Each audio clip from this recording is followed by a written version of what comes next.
It's a new month, which means another round of Video Games Monthly, and we're gonna see what's inside this bad boy together. How are you feeling? You got John Riggs here. I like this service. There's been a couple of months, let's be honest, that hasn't quite been the games I was looking for, but the value has always been there. Now, you can sign up and get like 3 or 4 games a month, or even more. If you're new to Video Games Monthly and you want to give it a shot for yourself, call me out, shout me out, name drop me, please, because they'll even throw in a free game for your first box, and they allowed me to do that. So I thought it was kind of cool. It was kind of nice of them. And yes, I know I'm holding this box upside down this whole time. I actually have to look at the monitor to see if because it would be funny if I didn't. Anyway, okay, so inside this box is some games. You can say, like, I just want Nintendo games, or I just want PlayStation 2 games, or like just a variety of whatever you want. I put down, you know what, just send me anything, and I didn't even make a list, so I didn't even tell them what I already have. Just a complete surprise. And, you know, who knows, there's been a couple of times with these Video Games Monthly unboxings, I guess, where the label condition was better than the carts that I had. So, label upgrade, I keep the good one, sell off the old one on Whatnot or Encore, no worries. So, let's just see, shall we? And I gotta tell you up front, too, this box feels heavier than some of my previous boxes. I don't know what could be in here, but it just feels like there's some extra girth, which could be like, you know, more cartridge games.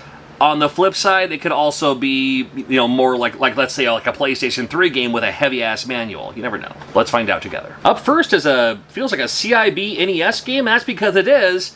This is not in the box, but I'm going to showcase this really quickly. Choo Choo Mimic. It's a game I made. I do make my own games, and I do sell my own games. Great way to support the channel. Choo Choo Mimic. It's the game where you sympathize with the mimic. You have to feed the knights to the hungry mimic. 100 stages. 3 different endings, depending on if you collect how many coins or not. This game won a Debug Indie Video Game Award, and it's available for sale right now. You know what else is for sale for the very first time? These hats. Now, I've sold these hats before in different colors, but this is my original. This is the OG. This was the first one I ever made.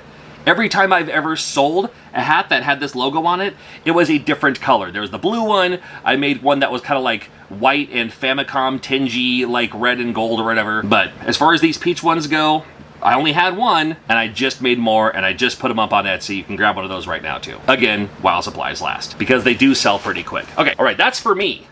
That's a support for my channel, because Video Games Monthly ain't paying me any money to do this. All right, we have a coaster. Can never go wrong. Actually, I'm literally drinking a drink over here. So I will use the coaster for my Coke, McDonald's Coke. I will not eat the food at McDonald's, but they do have the best Coke. Okay, we have a card. We hope you enjoy your latest box. Win 3 games, and so it gives you a little card there. Sometimes there's a card that says like, hey, you get a bonus game in your box. That's kind of cool. All right, I will just work my way down, I think. And this one first, I have no idea. It's probably a PlayStation. I'm just looking at my peripheral. It's a pretty slender box here. Is this PSP? It is PSP. Oh, it is Lemmings. I love Lemmings. I love Lemmings. Very cool to see this. I was a huge fan of Lemmings. I knew it was a computer game first, but I was such a console gamer and didn't have a computer that anytime I saw a cool-looking computer game, I was like, well, I hope they make it for Nintendo, or, well, I hope they make it for like a home console so I can play it too. And Lemmings was one of those ones that did come out for home consoles. I mostly played mine on Super Nintendo. I know there was an NES version too, but Super Nintendo was like the version of Lemmings I played the most. And I don't know, I loved the idea. I love the fact that they just kind of keep going, but then you have to do the things to prevent them from, you know, falling off a cliff or something like that. I thought it was pretty creative and fast on your feet, and even with the D-pad and everything, it worked pretty well. But Lemmings, what a fun game. Still love this game. It needs a revival. We got pretty loaded there, too. Got the disc, and we have the manual and even the little warranty card. Grab and grab we go. Where I grab, nobody knows. I feel a Game Boy game. Wait, definitely Game Boy. Definitely NES. We'll do those last. And definitely... what's on the bottom here? What do we got? For the PlayStation 4? Final Fantasy... Is this Dissidia? Dissidia. I only said Final Fantasy because I saw a cloud on the back there. I've heard of this. I don't know if I've actually ever played it, but I'm down. Well, it's like a one-on-one arena fighter, like 3D fighter, but not like Tekken 3D fighter or like Virtua Fighter 3D fighter. Imagine it being like the behind the back, behind the shoulder fighting game, but it's you versus the other guy. Am I selling it for you? Well, the idea was it was just kind of like that ultimate crossover where it's like you could play as, let's say, Cloud from Final Fantasy VII taking on, let's say, Kain from Final Fantasy IV. Or something like that. Or you can play as Kefka in this game, because why wouldn't you? I don't know. I mean, I liked the idea behind it. I played a version of this. Was it at Dissidia? I played one of these on the PSP, and I actually liked it quite a bit. I just never, went from there, I suppose. But, I like the Final Fantasy games. I like the old school, like the 8-bit, 16-bit RPG style. Kind of got out of it after Final Fantasy VII, but still fun to see all the same. I love the soundtrack, of course. Yeah, we'll pop that in later on. Cool. All right, we have another disc-based game here. What do you think? I could have just looked at it, too. This is PlayStation 3 Bulletstorm Limited Edition, Edition Limitee. Oh, Bulletstorm 2017. This was during a time in video gaming where I was so occupied with just being a dad. Honestly. I had a YouTube channel for the time where I could talk about nostalgia games I grew up with.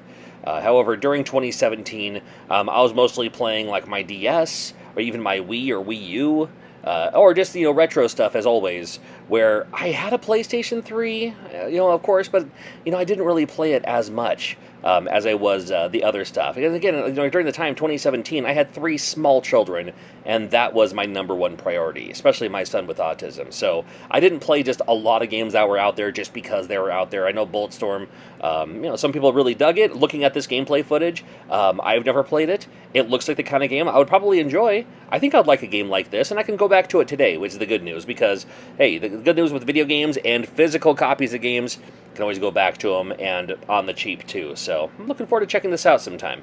And it's still sealed. No, it's not. Yes, it is. Wait. Hey, got another sealed game in my box. How many times have you said that, ladies? All right, we have... All right, let's do the Game Boy first.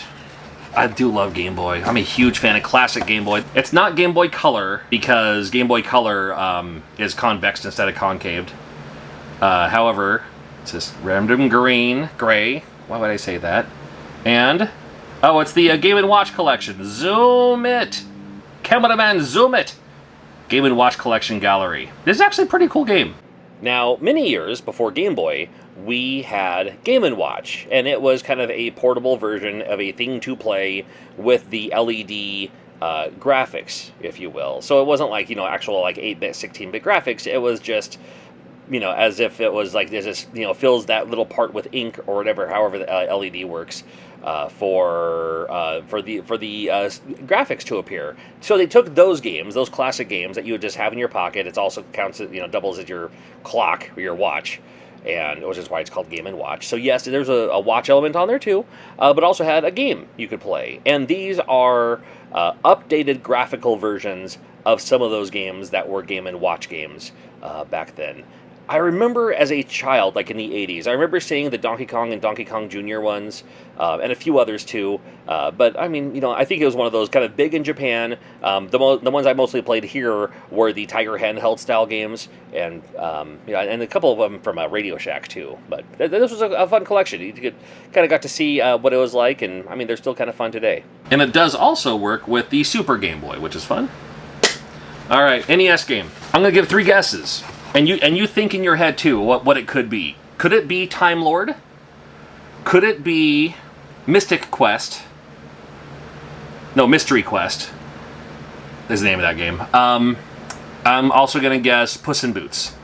Just 3 random games. Genghis Khan?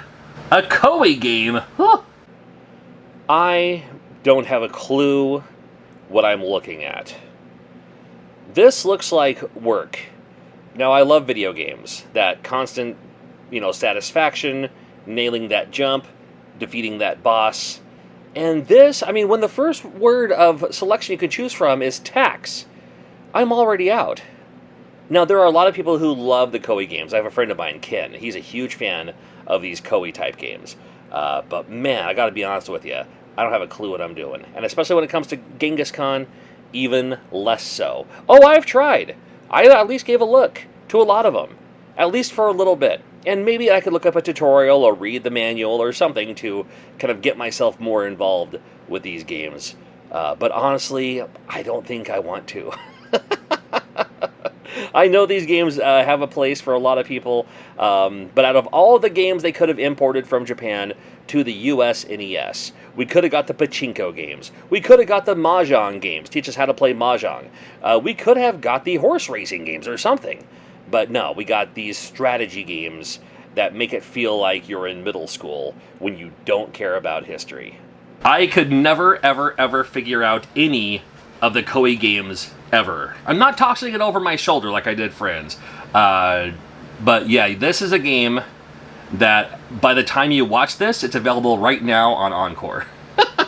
And then, best of all, got some bubble wrap, and we got a nice, very nice 9 by 6?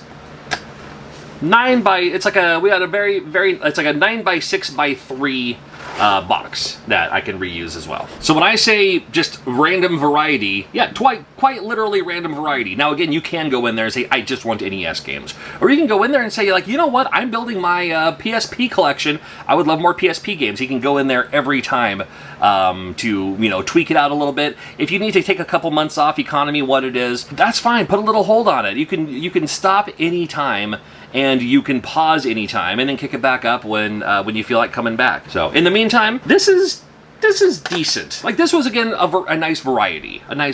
I think the highlight for me personally, is. You know, it's funny. It's probably the Game & Watch collection of the games I would actually play. I love Lemmings. I don't even know if I have a working PSP anymore. But I'm curious to check out this the Distant Final Fantasy NT. And cool to have a sealed game too. So yeah, you never know. Thanks for watching. We'll do another one coming up next month.